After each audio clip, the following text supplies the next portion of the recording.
জীবনে যা কিছু অর্জন করবেন না কেন, সব কিছুরই একটি সমাপ্তি, একটি শেষ রয়েছে।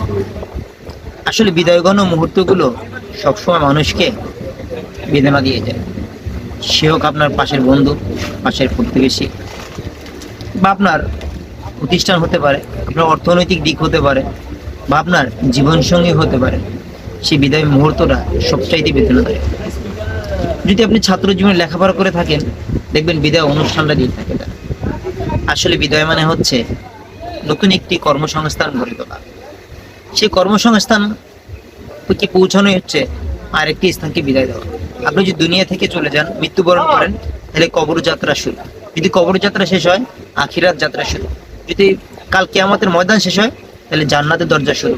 প্রত্যেকটা কাজের নতুন নতুন স্থান তৈরি হয়। সুতরাং এখানে হতাশ হবার কিছু নেই।